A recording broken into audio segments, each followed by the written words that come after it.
So I think there's a lot of different values here, especially if they're going to go the full procure-to-pay route. So the first thing is within the Fleet Preferred platform or Smart Commercial account, just in general, you get guaranteed not to exceed pricing nationwide. You can work with any dealer across the entire country, US and Canada, and they'll adhere to those pricing guidelines.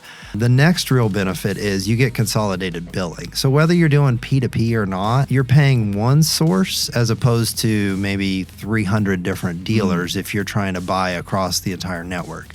So that's those are some of the really big advantages of just why you would want to use our platform in general. But then when you add Procure-to-Pay on top, and especially the PunchOut piece too, it really starts to add in compliance. We have capabilities to say, inside of our e-commerce platform, that your sites can only order these parts in these ranges. So your buyers can't just buy any brake drum, for example. If you say they have to buy these, those are the only ones we'll show them. We have, of course, the capability to drive more alignment with the cores, because our e-commerce system, again, can recognize if a core part number is associated with a regular part number. So it just does it on the fly. It's not like their system has to know it, our system has to know it, the dealer system has to know. When you go through that whole gambit, they know it. The e-commerce platform knows it. Supercessions, so quick rundown on what a supercession is. Essentially, that coffee cup there gets superseded to that guitar part number.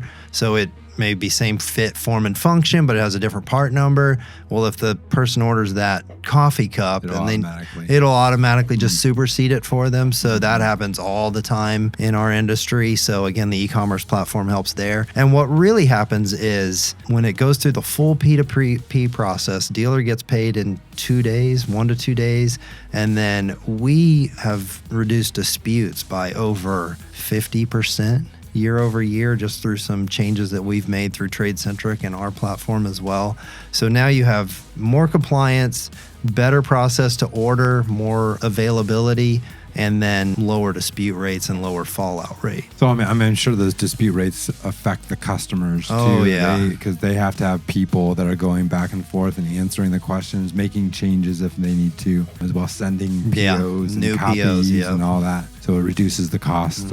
Yeah, that's another interesting topic. That's one of the things that we really looked at when we were sort of tackling all these different things. We didn't look at it just as how does it help internal Volvo. We were like, we understand the dealers involved here, we understand the customers involved here, and they all have people that are having to manage all of these processes. So we tried to look at it from a very customer-centric and dealer-centric view to say, this is how we think it's going to work best for everybody. It may not be perfect across the board, and you'll talk to some people that are like, well, I wish it did this or that.